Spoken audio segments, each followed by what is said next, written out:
18 minutes. That's all they had left. Captain Derek Holloway pressed his back against the frozen concrete, breath-forming clouds in the sub-zero air. Snow fell thick and silent over the abandoned autonomous zone, covering burned-out vehicles and streets that hadn't seen life in 3 years. The flakes settled on his tactical vest, melting where his body heat still radiated through layers of Kevlar and fear. Sierra Actual. This is Overwatch. We have lost visual. Repeat, lost visual. The voice in his earpiece crackled with static.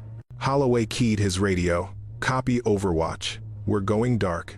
6 operators from Task Force Phantom had entered the zone at 0400 hours. The mission brief had been clean. Extract a high-value intelligence asset from coordinates designated Echo 7. In and out before dawn. Standard precision work for a unit that had operated in 14 countries without a single mission failure. That was 42 minutes ago.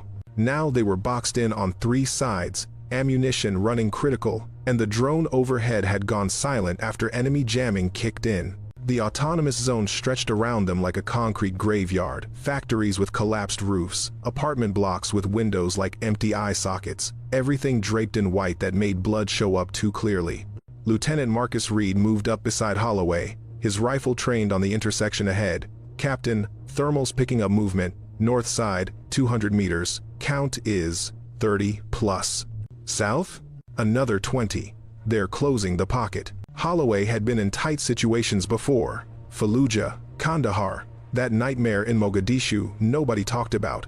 But this felt different. The enemy knew exactly where they were, had known before they'd even entered the zone. This wasn't an ambush, this was an execution chamber, and someone had locked the door. Sergeant Rachel Kowalski crouched by what used to be a bus shelter, providing rear security. Her voice came through clear and calm, the way it always did when things went to hell. Captain, we need to move. Now. That building at 10 o'clock, the one with the water tower, might give us elevation. Negative. That's a kill funnel. They'll cut us down before we reach the entrance. Specialist James Burton, their youngest operator at 24, checked his magazine. 6 rounds left. Captain, I'm Winchester after this. Holloway did the math in his head. 30 enemies to the north, 20 to the south, maybe more they hadn't spotted. His team had maybe 50 rounds total. No air support, the weather had grounded everything. No QRF, the nearest quick reaction force was 40 minutes out, and that was before you factored in the minefield someone had laid across the only viable approach road. He pulled up the tactical display on his wrist unit. The red icons blinked steadily, tightening around their position like a noose. Above it all, the countdown timer he'd started when they first took contact. 1742, 1741, 1740. Reed saw the numbers. What happens at 0, Captain? Holloway didn't answer right away. He'd been given certain protocols before the mission. Things a commanding officer never wanted to discuss with his team. Contingencies for when extraction became impossible, when the intelligence they carried couldn't be allowed to fall into enemy hands. At 0, he said quietly, this position gets sanitized. The word hung in the frozen air. Sanitized. A clean word for an ugly thing. The kind of thing that happened to units that knew too much, carried too much, risked too much to leave behind. Burton's face went pale. They wouldn't. We're US military. They can't just... They can. Kowalski's voice cut through. And they will. We all signed the same papers. Holloway watched the snow fall, each flake a second ticking away. Somewhere above them, beyond the clouds and the jamming and the winter storm, satellites were locked on their position. Weapons were being armed. Commanders were making calculations about acceptable losses. So we've got 17 minutes to either break out or dig a hole deep enough that it won't matter. Reed chambered around. I vote we move. The radio hissed. For a moment, Holloway thought it was more static. Then, a voice came through, distorted by distance and interference. Sierra. Actual. Position. Hold. Say again, Overwatch. You're breaking up. Nothing. Just the hiss of dead air and the crunch of snow under enemy boots drawing closer. The first shots came from the north, controlled bursts, testing their position, trying to make them reveal themselves. Holloway had trained long enough to know what came next. After the probing fire came the real assault grenades, suppressing fire, A coordinated push from multiple angles designed to overwhelm and destroy. "Contact north!" Reed returned fire. 3 precise shots into the smoke and snow. One of the distant figures dropped. Then the world erupted. Gunfire poured in from both sides now, rounds snapping past and punching into concrete. Kowalski pulled Burton down as a burst tore through the space where his head had been a second before. Holloway emptied half a magazine at muzzle flashes, dropped behind cover as return fire chewed up the wall above him. "We can't stay here!" Burton was shouting, but his voice seemed far away under the roar of combat. Holloway looked at his wrist. 16-3. 16 minutes. He'd led good men and women into dozens of operations, never lost one. The streak was about to end in this frozen tomb of a city, where the only witnesses would be snow and silence and the sanitization team that arrived to make sure nothing remained. He made the decision. Fighting withdrawal to the southeast. That factory complex, the one with the smokestacks. We make them work for every meter. That's toward them, Captain. I know, they won't expect it. Move on my mark. But even as he prepared to give the order, even as his team readied themselves for what might be their last movement, something changed, a sound that didn't fit, or rather, a lack of sound. The enemy fire from the north stopped. Not suppressed, not reloading, just stopped. In the sudden quiet, Holloway heard something else, a single, distant crack, the kind of sound a precision rifle makes when fired from extreme distance, the kind of sound that usually meant someone important had just stopped existing. "Did we get support?" Burton asked. Holloway checked his display. No new icons, no new calls. The countdown still ticked. 15, 47, 15, 46, 15:45. And somewhere in the ghost city, someone had just started their own clock. The autonomous zone had been abandoned for 3 years, 2 months, and 16 days. Not that anyone was counting. They'd left in waves. First, the government workers when the initial protests turned violent, then the businesses when the fires started, then everyone else when the militias declared its sovereign territory, and the federal government decided a blockade was cheaper than a body count. Now, it was 40 square blocks of frozen decay. The main avenue, once lined with shops and cafes, lay buried under snow and silence. Apartment buildings rose like tombstones, their windows shattered or boarded up. A public transit station had become a tomb when its roof collapsed under the weight of winter ice. The city still had electricity in patches generators that ran on stolen fuel, solar panels jury-rigged by squatters who came and went like ghosts. Water flowed through some pipes, frozen in others. It was a place caught between existence and erasure, neither fully alive nor completely dead, perfect for killing. Holloway's team moved through this landscape with the careful precision of men who understood that every corner held potential death. The southeast factory complex was 200 meters away. Might as well have been 200 miles. Movement. 3 o'clock, Reed called. Civilian building, 4th floor. Holloway swung his rifle up, but held fire. Through the falling snow, he could just make out a shape in one of the windows. Not military. Too slow, too uncertain. Probably one of the few remaining residents who decided a war zone was preferable to whatever they'd left behind. "Let it go," he ordered. They pressed forward, using abandoned vehicles for cover. A burned-out delivery truck here, an overturned car there. The snow had drifted against them, creating natural barriers that concealed and protected.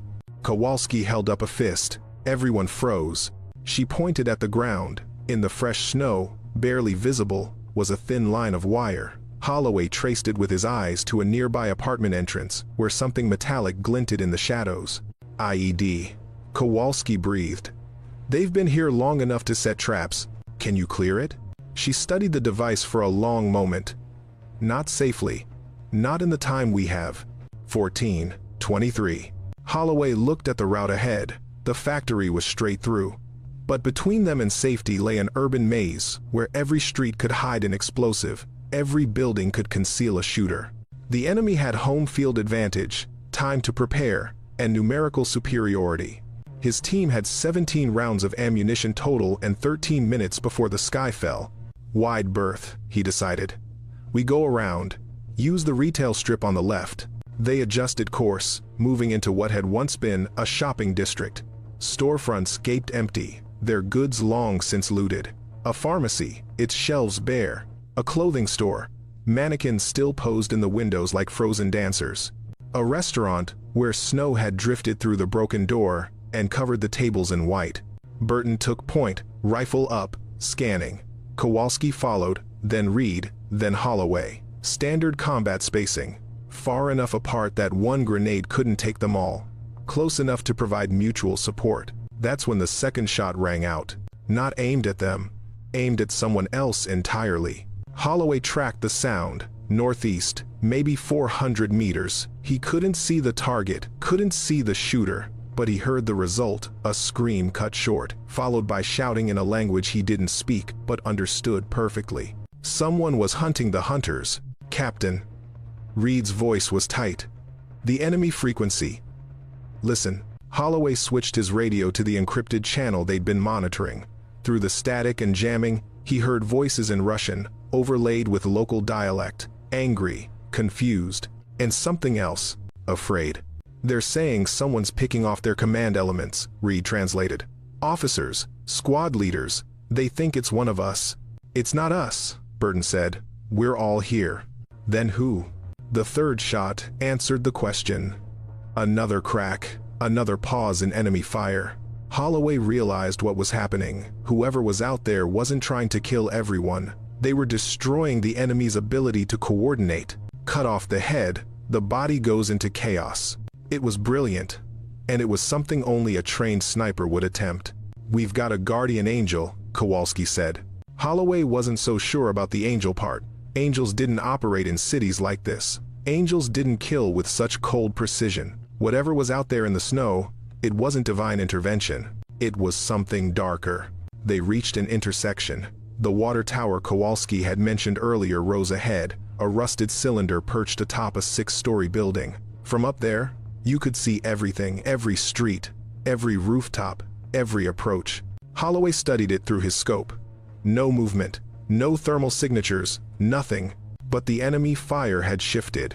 Instead of pressing their attack, they were pulling back, finding cover, calling out positions. A coordinated advance had become a defensive scramble. 12:58. Captain, we need to make a decision, Reed said. We sit here much longer, that countdown hits 0 and it won't matter who's shooting who. He was right, but something was changing in the tactical situation. The noose that had been tightening around their necks was suddenly going slack. Not completely, they were still trapped, still outnumbered, but the pressure had eased. Another shot. This one close enough that Holloway heard the bullet's passage. A supersonic snap followed by the wet thump of impact. Through a gap in the buildings, he saw an enemy fighter drop, his weapon clattering on concrete. That came from the southeast, Burton said. Same direction as the factory. Whoever it is, they're mobile, Kowalski added. Shoot and move, professional work. Holloway made his decision. We push for the factory. Our angel wants us to move, we move, but stay sharp. Could be hurting us into something worse. They advanced, using the covering fire that wasn't meant for them, but protected them anyway.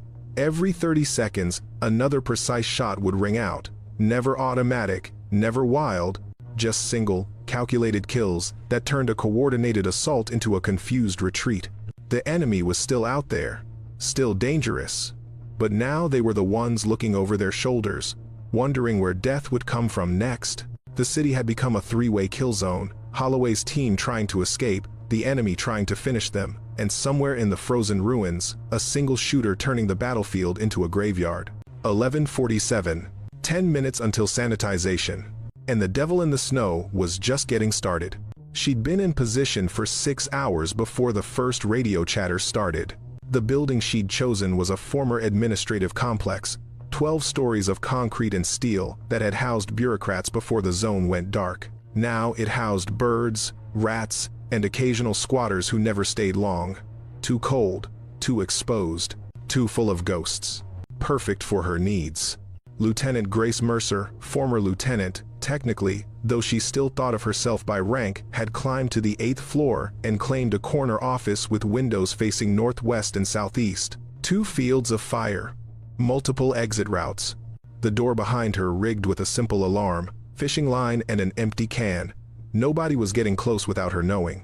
Her rifle lay on the windowsill, a thing of rust and memory. M40A5. Marine Corps issue. Though technically it had been decommissioned 8 years ago when the new systems came online. They tried to take it from her during the discharge proceedings. She'd refused. In the end, some supply sergeant had shrugged and marked it as lost in transit. Easier than fighting someone who had nothing left to lose. The rifle was old. The finish was worn. The stock bore scratches from a dozen deployments to places that never made the news. But the glass was clean, the bore was pristine, and the trigger brake was still a perfect 3 pounds of pressure. Some things you keep because they're worth something. Some things you keep because they're all that never betrayed you. Grace chambered around and settled into position. Through the scope, the city appeared in crystalline detail despite the falling snow. The main avenue, the factory complex, the water tower, all the terrain she'd memorized during 2 days of reconnaissance, mapping fields of fire and calculating trajectories. She'd known they were coming, not officially. Nobody told former operators anything, but she still had friends in dark places, people who owed her favors or respect, or both. A coded message, a set of coordinates, a time window. The rest was inference and instinct. An elite unit entering the zone meant something big. The fact that nobody had briefed her meant it was black enough to have its own gravity well. And when she'd monitored the encrypted frequencies and heard the trap being set, heard the enemy preparing their ambush with the kind of detail that only came from inside information, she'd understood. Someone had sold them out. Someone always did. Grace checked her watch, then set the timer. 18. She didn't know what the countdown meant, not exactly, but she'd worked long enough in the shadow world to recognize a dead man's clock when she saw one. 18 minutes to extraction, or 18 minutes to something worse. Either way, she decided to make those minutes count. The rifle settled against her shoulder like coming home. She controlled her breathing, let her heartbeat slow, became part of the building and the cold and the falling snow. This was the state she understood best. Not thinking, not feeling, just existing in the space between decision and execution. Through the scope, she watched the enemy forces position themselves. They moved with military discipline but local knowledge, probably former security forces who'd sided with the militias when the zone declared independence. Trained enough to be dangerous, experienced enough to be careful. They thought they were hunters. They were about to become prey. Grace tracked one figure moving between buildings, older, more deliberate in his movements, giving hand signals to those around him. Command element. She noted his position and moved on. Not yet. Taking him too early would scatter the force before the real fight began. Her scope swept across the killing ground, calculating angles and distances. Wind was negligible inside the urban terrain. Temperature was 17 degrees Fahrenheit, which meant her rounds would fly slightly truer than usual. Range to the farthest target was maybe 600 meters. For most shooters, that was a challenge. For Grace Mercer, it was intimate distance. She'd made shots at twice that range in worse conditions. Once, in the mountains, she dropped a target at 1,400 meters in a crosswind that made the other snipers pack up and call it impossible. The bullet had flown for nearly 3 seconds before finding its mark. She'd watched through the scope the entire time, breath held, absolutely certain of the outcome before the trigger broke. That's what separated good snipers from legendary ones. Good snipers hoped, legendary snipers knew. Movement in her scope. The American unit was pinned down, taking fire from multiple directions. She counted 6 operators, standard team size for this kind of work. They were good, she could tell by their spacing, their fire discipline. But they were in trouble. You didn't need tactical training to see that. You just needed eyes. 17. 15. Grace adjusted her position slightly, finding the perfect angle. Her finger rested on the trigger guard, not yet committed. Around her, the building creaked in the wind. Snow blew through gaps in the walls. Somewhere below, water dripped from a broken pipe. She ignored it all. Through her scope, she found the commander she'd marked earlier. He was moving into position to coordinate the final assault, confident in his superior numbers. He had a radio in one hand and was gesturing with the other, probably giving the order to close the trap. Grace calculated lead, elevation, windage, adjusted for the cold, adjusted for the fact that her rifle was older than some of the people she was about to start killing.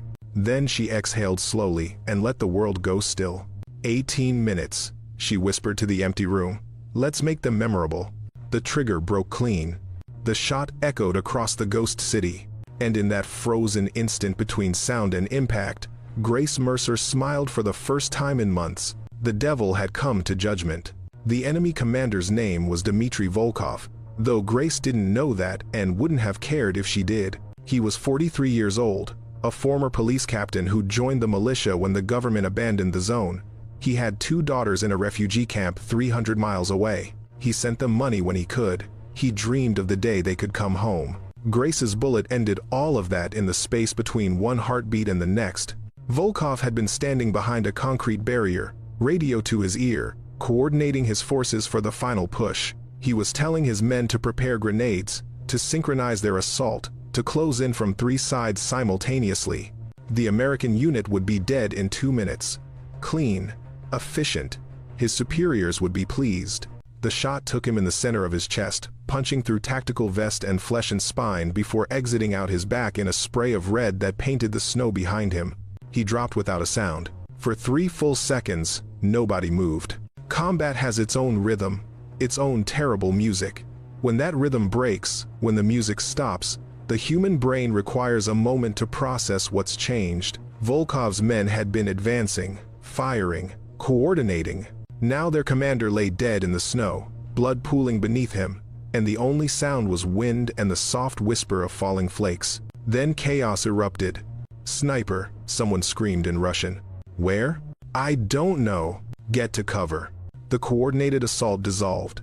Men who'd been pressing forward threw themselves behind whatever shelter they could find. The focused fire on Holloway's position became scattered, wild, shooting at nothing in particular and everything in general. Grace watched through her scope, tracking the panic. She'd seen it before, the way a single precise shot could unravel hours of careful planning. It wasn't just the death, it was the message that death carried. You're not safe. You're not in control. Your plans mean nothing. She chambered another round, the bolt action smooth despite the rifle's age. Through her scope, she found her second target, another officer, younger than the first, trying to rally his scattered men. He was shouting into his radio, calling for situation reports, demanding that someone tell him where the shot had come from. Grace gave him 5 seconds to finish his call. Not mercy, just tactical consideration. She wanted his unit to hear his voice, to start responding to his orders, to begin reforming their broken coordination. Then she took that voice away. The second shot hit him in the head. He collapsed instantly, his radio still transmitting the wet sound of his body hitting concrete. Everyone listening heard it. Everyone understood what it meant. The enemy fire stopped completely. Holloway saw the second fighter drop and made his decision. Move now. Fighting wedge, southeast. His team surged forward. Burton on point, Kowalski and Reed flanking, Holloway bringing up rear security. They covered 50 meters in seconds, using the confusion to break out of the kill zone they'd been pinned in. Still no visual on the shooter, Reed called out. "Don't care. Keep moving." They reached the retail strip, ducked into a gutted pharmacy for momentary cover. Through the broken windows, Holloway could see enemy fighters scattered across the avenue, hiding behind vehicles and walls, weapons pointing in every direction except at his team. His wrist display showed the countdown. 16:42. 2 minutes had passed since the first shot. They'd gained maybe 70 meters. Not enough. Not nearly enough. But something had fundamentally changed in the tactical situation. The enemy had gone from hunters to hunted, and every second they spent looking for the sniper was a second they weren't shooting at Holloway's team. "Captain." Kowalski pointed to a rooftop 300 meters northeast. "Movement there. Top floor." Holloway looked but saw nothing. Snow, shadows, broken windows. If there was a shooter up there, they were invisible. "Could be a spotter," Reed suggested. "That shot placement was too good for one person working alone." "Or it's someone very good working alone," Burton countered. Another shot rang out. This time, Holloway tracked it by sound. Definitely coming from elevation, somewhere in the northeast sector. He couldn't pinpoint the exact location. The urban terrain bounced sound around too much, but the general direction was clear.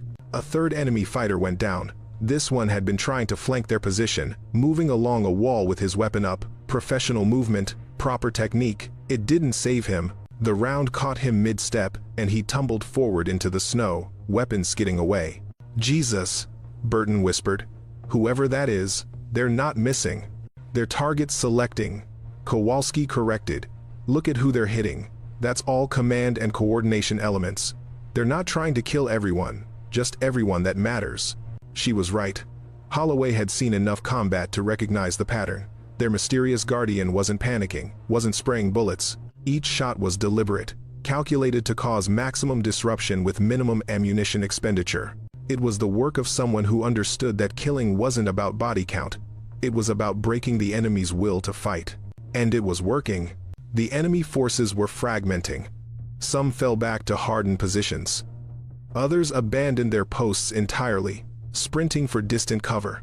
The coordinated assault had become a rout, and all it had taken was 3 precisely placed bullets. 15:57. "We've got to move," Holloway said. "This won't last." They exited the pharmacy low and fast. The factory complex was 150 meters away now. So close. The smokestacks rose above the surrounding buildings like fingers pointing accusingly at the sky. If they could reach it, they'd have defensible positions, multiple exits, maybe even a chance. The avenue ahead was exposed. 40 meters of open ground with no cover. Normally, that would be suicide. But with the enemy scattered and confused, with a sniper somewhere in the ruins keeping them pinned, it was merely very dangerous. "On my mark," Holloway said. We crossed together. No stops, no slowing down. His team tensed. Each of them knew the math. 40 meters at a full sprint, maybe 5 seconds. A lot could happen in 5 seconds when people were shooting at you. 3, 2. Another shot echoed across the city. Another enemy fighter dropped. "Mark, go." They ran. The snow grabbed at their boots. The cold air seared their lungs. Behind them, someone started shooting, rounds snapping past and kicking up snow. Holloway heard Burton grunt, but the kid kept running. Kowalski returned fire without slowing. 3-round burst from her rifle. Reed was shouting something, but the words were lost under gunfire. 30 meters. 20. They hit the factory entrance together, stumbling through a gap where doors had once hung. Inside was darkness and decay, machinery long gone, office furniture rotting, graffiti covering the walls. But it was cover, and cover meant life. Holloway did a quick head count. 4 operators, all upright, all breathing hard but breathing. "Burton, you hit?" "Negative, Captain.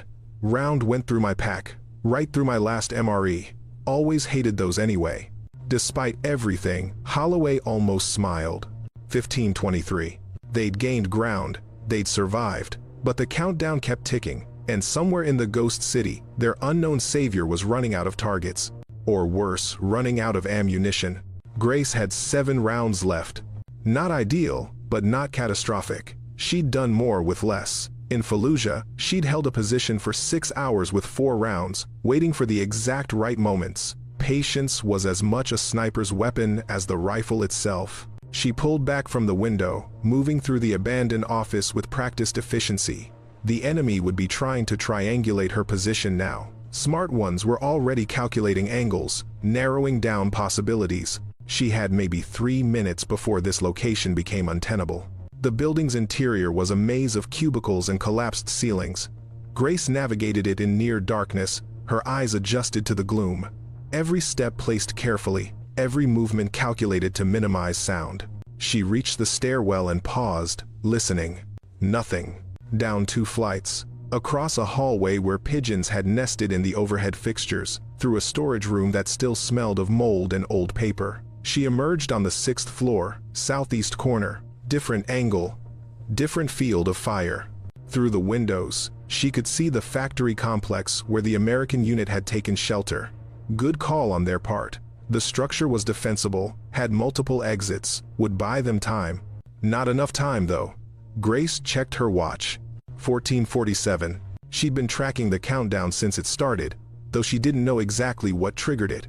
Extraction window? Airstrike authorization? Something worse? The details didn't matter. What mattered was that clock hitting 0 meant something bad for everyone in the kill zone, including her. Grace sat up at the new window, rifle resting on a broken desk. Below, the enemy forces were regrouping. She counted 23 still combat effective. They'd taken losses, but they hadn't broken. Credit to whoever was commanding them now, they'd adapted quickly, established a perimeter, started communicating through hand signals instead of radio. Smart, but not smart enough. Through her scope, Grace identified the new command element. 3 fighters clustered behind an overturned truck, one with a map spread on the hood, the others pointing at buildings. They thought they were concealed.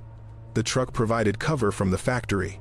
The angle was bad for anyone on ground level, but Grace wasn't on ground level. She adjusted her aim, calculating the trajectory through her target and into the truck's metal frame.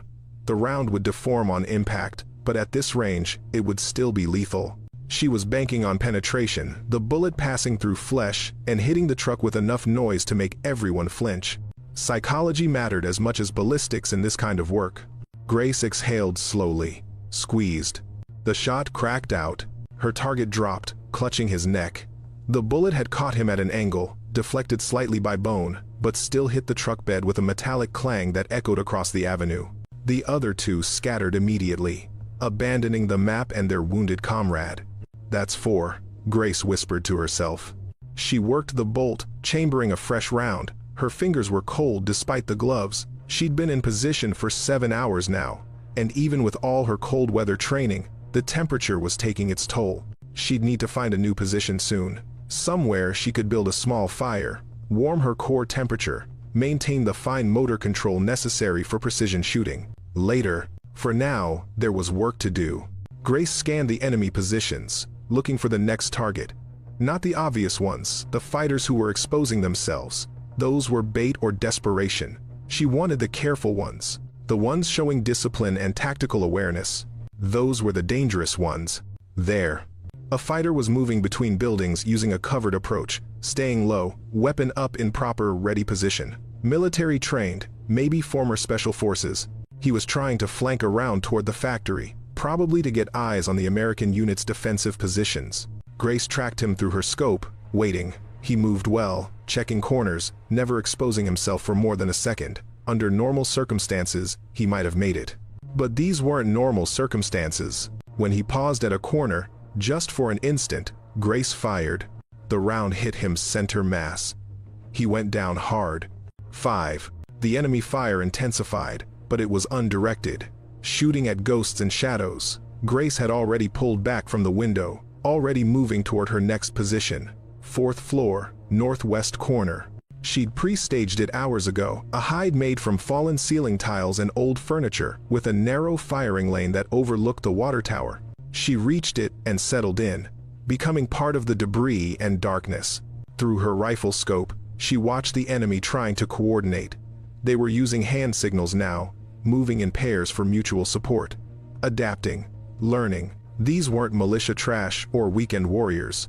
These were professionals, and professionals were harder to kill. Grace smiled. She liked hard. 13:58. The countdown hit 13 minutes. Grace chambered another round and found her next target, a fighter near the water tower, watching the factory through binoculars.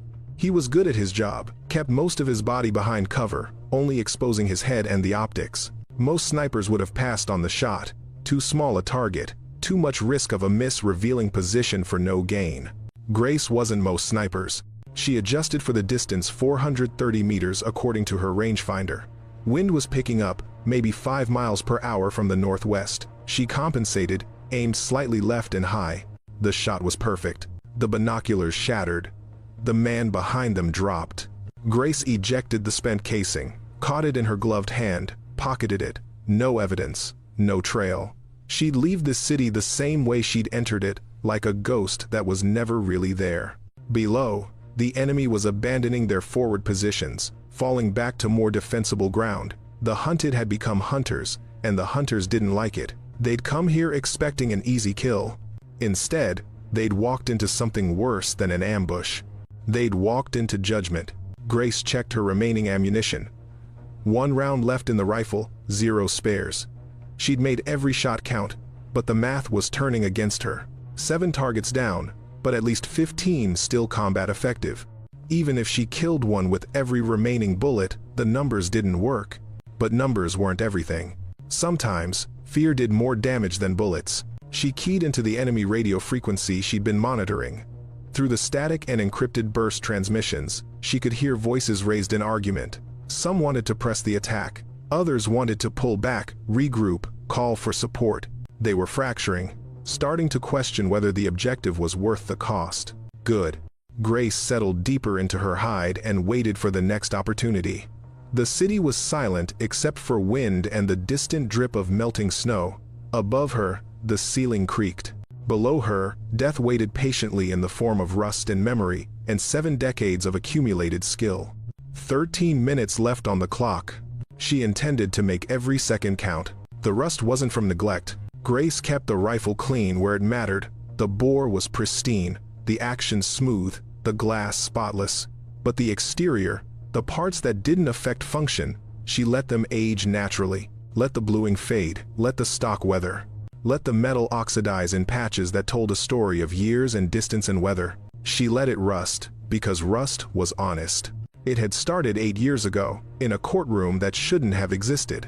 The proceedings were sealed, the charges were classified. Even the lawyers seemed uncomfortable with the whole thing, as if they knew they were participating in something fundamentally wrong but lacked the courage to stop it. Lieutenant Grace Mercer, USMC, Scout Sniper, 4 deployments, 43 confirmed kills, 0 disciplinary actions, until the one that ended everything. She'd been ordered to take a shot she knew was wrong. The target was marked as hostile enemy combatant, high value, approved through proper channels. But Grace had been watching through her scope for 6 hours.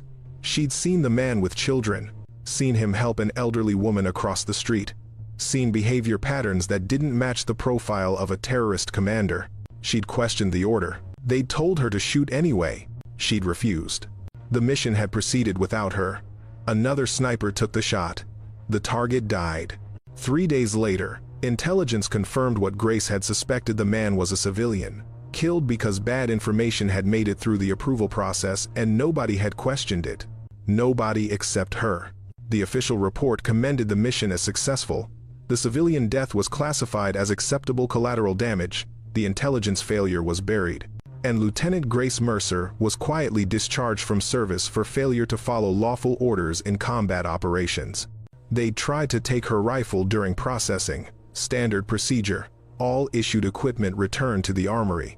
She'd looked the supply officer in the eye and said, "This rifle is mine. I bought it with 4 deployments and more nights in the dirt than you've had hot meals. You want it? You take it." He'd considered. Then he'd stamped the paperwork lost in transit and walked away. Some battles weren't worth fighting.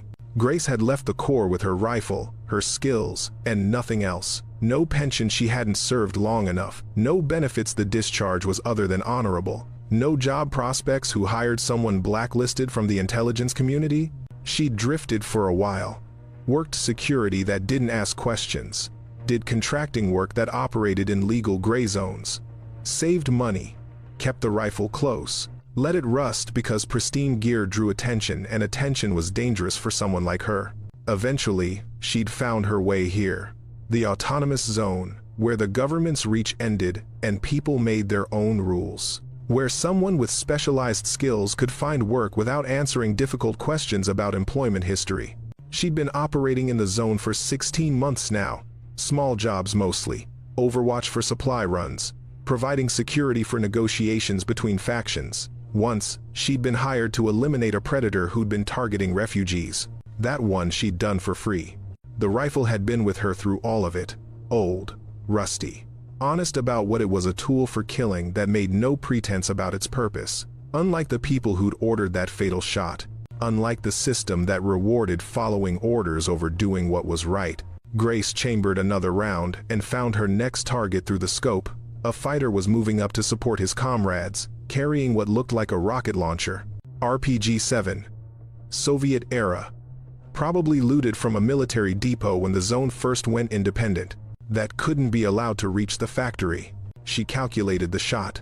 500 meters, moderate crosswind, moving target. The kind of shot that required both skill and confidence. The kind of shot that separated professionals from everyone else. The kind of shot this rusty rifle had made 1,000 times before.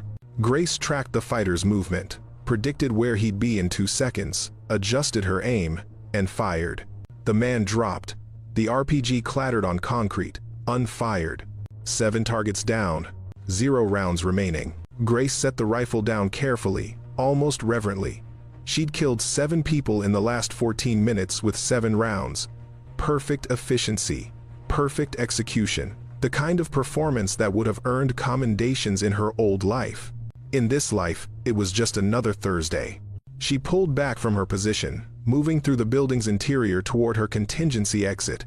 The enemy would be looking for her now, probably had a team dedicated to hunting her down. Time to disappear, let them waste resources chasing a ghost. 12:33. 12 minutes left. The American unit was still pinned in the factory. The enemy was reorganized and moving to assault. Grace had bought time but not safety, and she was out of bullets. She reached the ground floor and paused at an emergency exit, listening. Outside, she could hear movement boots on snow, voices calling coordinates, a search pattern spreading outward from where her last shot had originated. They were close. Grace smiled. Being hunted was familiar territory. She'd spent half her career being hunted by people who wanted her dead. The difference was they'd had mortar fire and air support and numerical superiority. These men just had anger and numbers. She slipped out the exit into an alley, merged with shadows and falling snow, and disappeared into the ghost city like she'd never been there at all. Behind her, the rusty rifle was carefully stowed in the pack on her back. Still honest, still lethal, still hers. And when the time came, when she found more ammunition or reached a cache she'd hidden for emergencies, it would speak again. The city might think the devil had left, but devils don't leave. They just reload. Commander Alexei Rodkov had been fighting in the autonomous zone for 2 years. He knew its streets, he knew its buildings. He knew where the ice formed thick enough to hide a mine, where the snow drifts concealed tripwires, where the old sewer tunnels could move men unseen beneath the killing ground above. What he didn't know was how to fight a ghost. Report, he snapped into his radio. Northwest sector clear. No visual. Southeast? Nothing, Commander. Whoever it was, they've displaced. Rodkov studied the tactical map in front of him, marked with the locations of each kill. 7 of his best men, 7 perfect shots, each one precisely calculated to cause maximum disruption. This wasn't suppressive fire or lucky hits. This was surgical removal of his command structure. This was personal. Patterns, he said to his second-in-command, a former Spetsnaz operator named Victor. Show me the patterns. Victor pointed at the map. All shots came from elevation. Minimum 400 meters, maximum 600. No follow-up shots from the same position. Perfect target selection. Dmitri, squad leaders. They knew exactly who to hit. Equipment analysis? Based on sound signature and impact, probably 7.62 millimeters. Bolt action. Old rifle, well-maintained. Subsonic ammunition would explain why we couldn't track the report. Rodkov nodded slowly. He'd fought snipers before. They were dangerous, but they followed predictable patterns. Set up in a hide, take 2 or 3 shots, displace. Work in pairs for mutual security. Focus on high-value targets, but also take opportunity shots. This one was different. Single shooter, he said. No spotter, no security element, just one person with one rifle, picking us apart. Could be one of the Americans, Victor suggested. Negative. I've been tracking their unit. 6 operators, all accounted for in that factory. This is someone else. Someone local maybe. Someone who knows this city. Victor's expression darkened. Commander. Could it be her? Rodkov had hoped to avoid that possibility. The file said she left the zone months ago. The file also said she was a myth. A story told to scare recruits. All myths start somewhere. They stood in silence for a moment, listening to the wind howl through the abandoned district around them.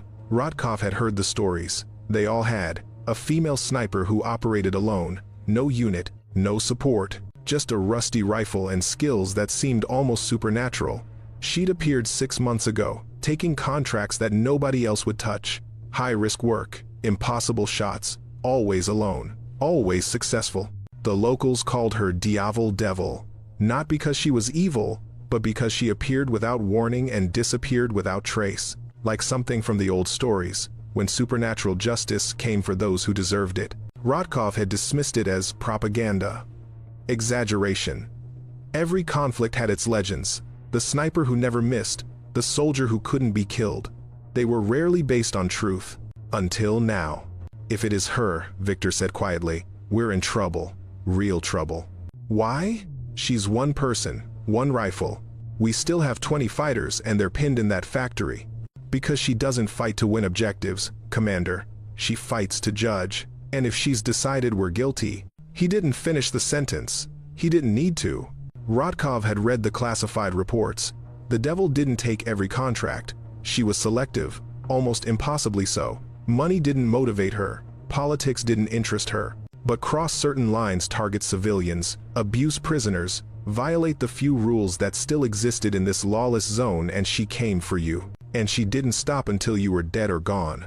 Contact command, Rodkov ordered. Tell them we need QRF. Full assault company, heavy weapons. We're not fighting a sniper anymore. We're fighting. His radio crackled. Commander, movement on the northeast tower. Single individual, carrying. The transmission cut off with a sound that Rodkov had learned to hate. The wet impact of bullet through flesh, followed by the clatter of dropped equipment. Northeast tower, report. Nothing. Victor. She can't have ammunition left. 7 shots means standard capacity. Unless she has caches, Victor interrupted. Unless she pre-staged. Unless this is her city and we're just visiting. Another transmission. Different frequency. One of his flanking units. Commander, we found something. Shell casings. Northeast building. 6th floor. 7 of them. 7.62 millimeters. Match the signature. And Commander, there's something else. What? A message. Carved into the wall. English. It says, 16 minutes, make them count. Rodkov felt something cold settle in his stomach. Not fear, he'd been a soldier too long for simple fear. But recognition. Understanding that the tactical situation had fundamentally changed. They weren't hunting the Americans anymore. They were being hunted. All units. Fall back to secondary positions. Establish overlapping fields of fire. Nobody moves alone. Nobody exposes themselves. We hold until QRF arrives. And the Americans? Rodkov looked at the factory complex on his map. The unit inside was still trapped, still running out of time, but attacking them now meant exposing his men to the devil's judgment. He made the calculation. We wait. Let the sanitization protocol do our work. We just need to survive the next. He checked his watch. 11:47. 11 minutes. We survive 11 minutes. We win. But even as he said it, he wondered. You couldn't survive a devil. You could only hope it judged you worthy of living. And Rodkov had done things in this city that no merciful God would forgive. Somewhere in the snow and silence, a rusty rifle was being loaded with fresh ammunition. The hunt wasn't over. It had only just begun. Grace had 3 rounds left. She'd retrieved them from a cache buried beneath a collapsed apartment building 3 blocks from her last position. The cache was rudimentary, a waterproof box wrapped in plastic and hidden under rubble only she would know to look for. It contained ammunition, a protein bar that tasted like cardboard, and a medical kit she hoped she wouldn't need. She ate the protein bar while moving, forcing it down despite having no appetite. The body needed fuel. Preferences didn't matter. The enemy had gone defensive, which was smart but ultimately futile. They'd concentrated their remaining forces around the factory complex, established overlapping fields of fire, set up proper security. Against a conventional assault, it would have worked. Grace wasn't conventional. She reached the water tower building she'd scouted 2 days ago. 12 stories, mostly intact, with a maintenance ladder that ran up the exterior. The ladder was exposed, would make her visible during the climb, but the enemy's attention was focused on the factory. Sometimes, the best hide was the obvious one nobody checked. She started climbing. The metal was ice cold even through her gloves. Her hands ached. Her shoulders burned from hours of staying in shooting positions. The rifle on her back felt like it weighed 100 pounds. She ignored all of it, focused on the simple mechanics of climb and breathe, and don't look down. Halfway up, she heard rotors. Helicopter. Still distant, maybe 5 miles out, but closing. The QRF the enemy had called for, probably. Or worse, the sanitization team, coming to erase the problem. Either way, the clock just sped up. Grace reached the top of the tower and hauled herself onto the maintenance platform. From here, she could see everything. The factory where the American unit was trapped, the enemy positions surrounding it, the empty streets beyond. The whole ghost city spread out like a tactical map made real. She checked her watch. 5:32. 5 minutes. Plus or minus whatever calculation had gone into that countdown. She didn't know what happened at 0, but she'd spent enough time in the shadow world to make educated guesses. Cruise missile. Artillery strike. Something that left nothing behind but craters and questions nobody would ask. Grace set up her rifle on the platform's railing, settling into position. The wind was stronger up here, gusting irregularly. Harder to compensate. She'd need to time her shots between gusts, work fast, not allow herself the luxury of perfect conditions. Through her scope, she found the enemy command position. They'd set up behind a concrete barricade near the factory's north entrance. 4 fighters, including one she recognized from thermal signature and movement patterns as their commander. He was talking into a radio, probably coordinating the QRF, buying time. She wasn't going to give it to him. Grace calculated the shot. 540 meters. 15-degree angle down, wind gusting from the east at 10 to 15 miles per hour. Temperature dropping 17 degrees now, maybe lower. Her fingers were numb, despite the gloves. She exhaled, found the space between heartbeats, and fired. The commander dropped. His men scattered immediately, but Grace was already working the bolt, already finding her next target. One of them was running for better cover, moving fast but predictably. She led him by 2 feet, adjusted for wind, fired. He tumbled forward into the snow. 2 rounds left. The helicopter was closer now. She could hear it clearly, see its running lights through the falling snow. Maybe 2 minutes out, the QRF would fast rope down, probably have heavy weapons, body armor, thermal optics. They'd sweep the area systematically, find her eventually. Unless she wasn't here when they arrived. Grace found her third target, a machine gunner who'd set up to cover the factory's east exit. He was good, had his weapon positioned to enfilade anyone trying to escape. But he'd made the mistake of staying in one position too long, become static, become predictable. Static meant dead. The shot was difficult. Longer range, bad angle, target partially concealed behind his weapon. Grace aimed for center mass, squeezed. The round caught him high in the shoulder, spun him away from the weapon. Not a kill shot, but enough to take him out of the fight. 1 round left. 4:17. 4 minutes. The helicopter was overhead now, circling, probably doing thermal scans. They'd be seeing the heat signatures from the factory, from the enemy positions, from fires and engines and anything else radiating above ambient temperature. Grace was cold. She'd been in position for 8 hours in sub-freezing weather. Her core temperature was lower than it should be. On thermal, she'd barely show up. Small favors. Through her scope, she scanned for one last target. The most important one. The shot that would buy the American unit the chance they needed to break out before the timer hit 0. There, a fighter near the factory's west entrance. He had what looked like a radio detonator in his hand, positioned near what was almost certainly an IED or mine set to cover the exit. When the QRF arrived, when the chaos started, he'd trigger it, catch anyone trying to escape in the blast. Grace had seen that tactic before, used it herself, in a different life. The shot was impossible. 700 meters, severe down angle, target partially concealed, wind gusting, 1 round left. She should have passed, should have saved the bullet for a better opportunity, should have admitted that some shots couldn't be made.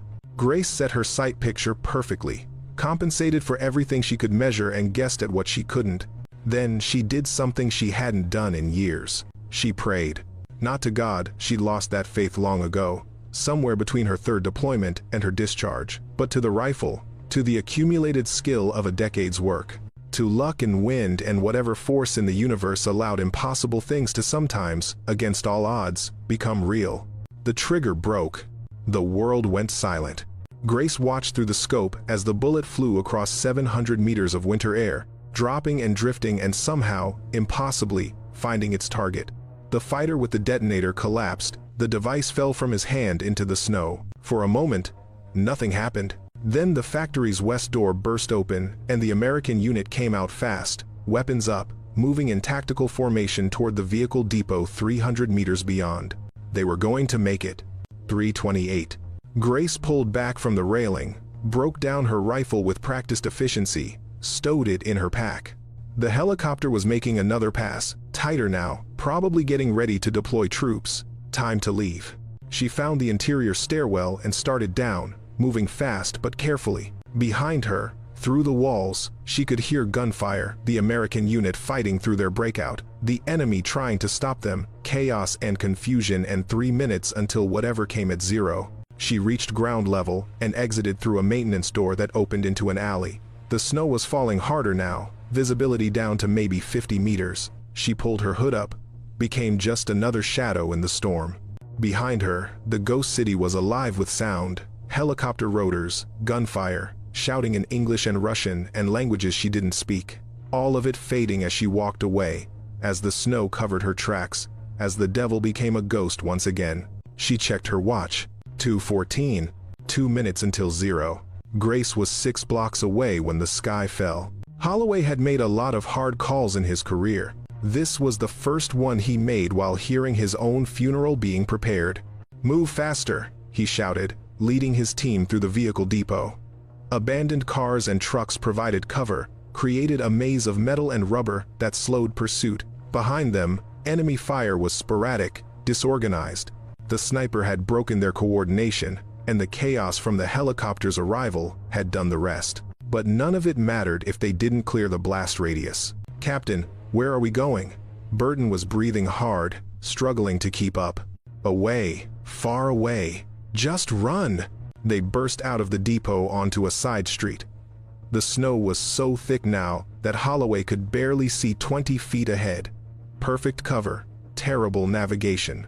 They were running blind, trusting to luck and direction. 1:47. "Factory, 11 o'clock, Reed called out. They adjusted course, sprinting toward the structure.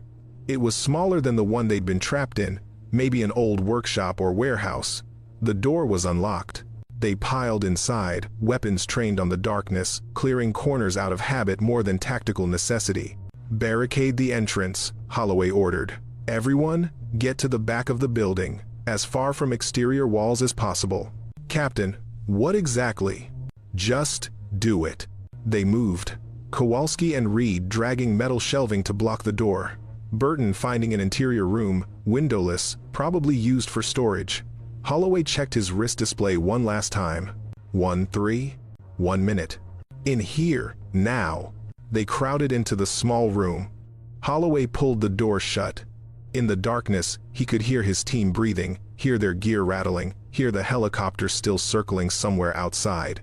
"Whatever's about to happen," he said quietly. "Stay down. Cover your ears. Open your mouths to equalize pressure." "Captain." "That's an order." 0:47. 47 seconds. Holloway thought about writing a letter, something his team could deliver if he didn't make it. But what would he say? "Sorry I led you into a trap? Sorry the intelligence was bad? Sorry you're about to die because someone decided it was cheaper to sanitize than extract?" 0:30. 30 seconds. Burton was whispering something. Might have been a prayer. Holloway didn't stop him. 0:15. 15 seconds. Kowalski's hand found his in the darkness. Squeezed once. He squeezed back. 0:5. 5 seconds. Holloway closed his eyes. 0. Nothing happened. The silence was absolute. No explosion. No fire from the sky. No world-ending blast. Just the wind outside and the sound of his own heartbeat pounding in his ears. 10 seconds passed. 20. Holloway opened his eyes, though in the darkness it made no difference. "Captain?" Reed's voice was barely a whisper. "I don't know." 30 seconds. A minute. 2 minutes. Finally, Holloway stood. "I'm checking. Stay here." "Like hell," Kowalski said. They moved together, back through the building, weapons up despite knowing they were useless against whatever had been authorized to sanitize their position. Holloway pushed open the exterior door. The ghost city stared back at him, unchanged. Snow falling, wind blowing. The helicopter was gone. He could hear it in the distance, moving away. The enemy fighters had scattered, probably running from the same countdown he'd been running from. But there was no crater, no smoke, No sign that anything had happened at all. His radio crackled. Sierra Actual. This is Overwatch. Do you copy? Holloway keyed the mic, hardly believing he could. Overwatch, Sierra Actual. We're here. Copy that, Sierra. Sanitization protocol has been cancelled. Repeat, cancelled. You are cleared for extraction. Proceed to Rally Point Beta, ETA, 20 minutes. Overwatch, say again, cancelled? Affirmative. Higher command decided mission parameters changed. You're coming home, Captain, all of you. Holloway looked at his team. Burton was grinning. Reed looked like he might cry. Kowalski just nodded once, as if she'd always known it would turn out this way. Copy. Overwatch. Moving to Rally Point Beta. What changed the parameters? There was a pause. Then, mission intelligence was deemed compromised. The asset you were sent to extract never existed. Someone fed us bad intel to get you in that zone. Someone wanted you dead, Captain. But someone else wanted you to live. Holloway thought about the last 8 hours. The ambush. The sniper. 7 impossibly precise shots that broke an entire enemy force. A guardian angel who operated alone, with a rifle that sounded like it belonged in a museum. Who was it? He asked. Who was our support? Another pause. Longer this time. Sierra, no support assets were deployed to your location. According to all official records, you survived on your own. Bullshit, Holloway said. Someone was out there. Someone saved our lives. Maybe so, Captain. But, if they were, they don't exist on any roster, any manifest, any file. Whatever happened in that zone stays in that zone. Do you understand? Holloway understood. He'd been around long enough to know how the game was played. Plausible deniability, black operations, people who did impossible things and were rewarded by being erased from history. Understood. Overwatch. Sierra moving to extraction. He led his team toward Rally Point Beta, through streets that would haunt his dreams for years. They passed bodies in the snow, the enemy fighters who'd been picked off one by one. Each shot had been perfect. Each death had bought precious seconds. As they walked, Holloway studied the buildings around them, wondering which one had sheltered their guardian angel, wondering if she was still there, watching, wondering if he'd ever know her name. Behind them, the ghost city was already covering its secrets. Snow fell on blood and brass and the marks of a battle that officially never happened. By morning, it would all be white again. Clean, silent, and somewhere in that silence, a devil with a rusty rifle had already disappeared into myth. 3 days later, in a debriefing room that didn't officially exist, Holloway sat across from a man who didn't officially exist either. Your report is incomplete, Captain. My report is accurate. You claim an unidentified sniper engaged enemy forces and provided covering fire that allowed your extraction. Yet we have no record of any support assets deployed to your location. Then, your records are wrong. The man, no name, just a gray suit and eyes that had seen too much, leaned back in his chair. 7 enemy casualties, 7 shots, perfect accuracy under combat conditions. You understand how that sounds? It sounds like someone very good at their job. It sounds impossible. Holloway met his gaze. I've been doing this work for 15 years. I know the difference between lucky breaks and professional intervention. Someone was out there, someone saved my team, and I'd like to know who, so I can thank them. The gray suit slid a file across the table. This is everything we have on unauthorized sniper operations in the autonomous zone over the past 18 months. Holloway opened it. The file was 3 pages thick. Dozens of incidents, high-profile eliminations, protection details, Overwatch operations, all attributed to a single operator, all successful, but no name, no photo, no concrete details. Just a call sign that appeared again and again in the reports. Devil. Local myth, the gray suit said. They tell stories about a lone shooter who judges the guilty. Some say it's a man, some say a woman, some say it's multiple people using the same legend. We've investigated thoroughly. We've found nothing. That file says otherwise. That file says there's smoke. It doesn't prove fire. Holloway flipped through pages, reading operational summaries. The pattern was clear. The devil didn't take random jobs, didn't kill for money or politics, only appeared when someone crossed certain lines, targeting civilians, executing prisoners, using chemical weapons against civilians. It was vigilante justice in a place where justice had ceased to exist. "Who is she?" Holloway asked. "I didn't say it was a woman. Neither did I. But the way those shots were placed, the patience required, the tactical discipline. I've worked with enough snipers to know the signatures. This wasn't some militia fighter. This was Marine Scout sniper training. Probably decorated, probably saw real combat before ending up in that zone." The gray suit's expression didn't change, but something flickered behind his eyes. Recognition, maybe. Or concern that Holloway was getting too close to something that needed to stay buried. "Even if such a person existed," he said slowly, "even if they'd been discharged from service under questionable circumstances, even if they'd disappeared into the autonomous zone to work outside official channels, they would be a ghost, Captain. You can't thank a ghost. You can't officially acknowledge something that doesn't exist. But she does exist. Perhaps. But her file doesn't. Not anymore." Holloway closed the folder. He understood now. Whoever she was, whatever she'd been before the zone, someone had erased her. Made her vanish from military records, intelligence databases, official history. Maybe as punishment. Maybe as protection. Maybe both. "She saved 6 American lives," Holloway said. "That should count for something." It does, but not in a way that can be written down or acknowledged. Some debts can only be paid in silence.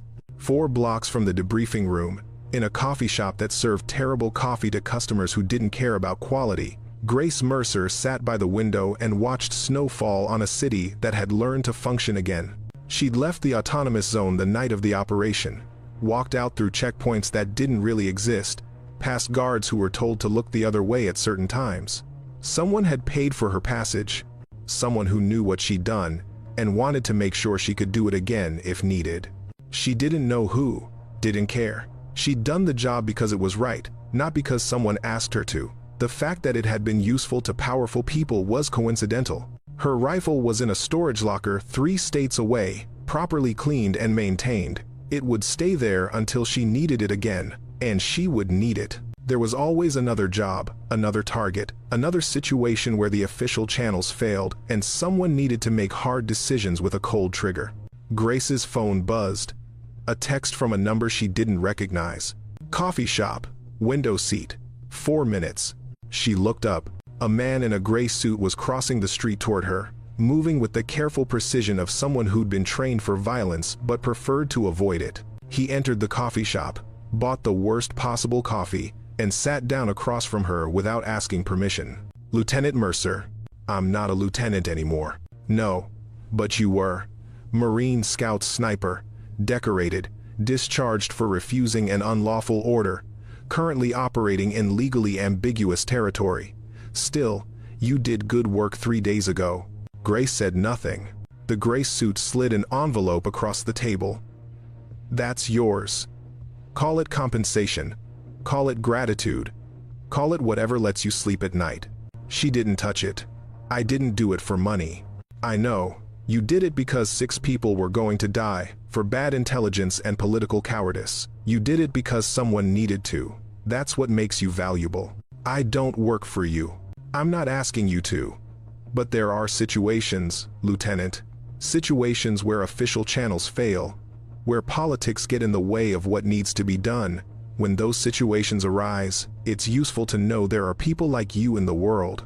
Grace met his eyes. "People like me don't exist. You erased my file, remember?" "Yes, we did. Consider it a gift. You're off the grid now. No official history. No paper trail. You're a ghost, Lieutenant. Free to operate however you see fit. Until you need me. Until someone needs you. There's a difference." The gray suit stood, left his terrible coffee untouched, and walked out. Grace waited 10 minutes, then opened the envelope. Inside was cash, a lot of it, and a phone number written on unmarked paper. No explanation, no contract, just an acknowledgement that she existed in the spaces between official and unofficial, legal and necessary. She burned the paper with the phone number, kept the cash, left the coffee shop, and disappeared into the crowd. Just another person in a city full of people who were all running from or towards something. That night, in a hotel room she'd paid for with cash, Grace cleaned her rifle one more time. The rust remained. Honest about what it was, the action was perfect, The glass was clear. 7 shots, 7 lives saved, 7 enemies judged and found wanting. It had been a good day's work. Outside her window, snow fell on a city that never knew her name. Inside, she loaded a fresh magazine, chambered a round, and set the rifle aside. The devil would rest tonight. But judgment was patient. And somewhere, someone was crossing a line they shouldn't. Grace Mercer would be there when they did. Silent, precise, alone, and absolutely inevitable. 6 months later, a new report landed on the desk of the man in the gray suit. Autonomous zone, 7 enemy casualties, perfect accuracy, no support assets deployed. He read it carefully, then filed it under the same classification as before: unconfirmed, unsubstantiated, unknown operator. The file on his computer had no name, no photos, no concrete evidence. Just a call sign that meant judgment in the dark: devil. He closed the file and made a note in his private records: do not engage, do not investigate, do not attempt contact. Some weapons were too dangerous to control. Some legends were better left in the snow. And some debts could only be paid by staying silent and letting the impossible remain impossible. The man in the gray suit locked his office and went home to his family, grateful that in a world of gray zones and darker deeds, there were still people who drew clear lines. Even if those people no longer officially existed, even if their rifles were rusted, even if they worked alone. Somewhere in the autonomous zone, in a building that would collapse by next winter, a single shell casing lay covered in snow, 7.6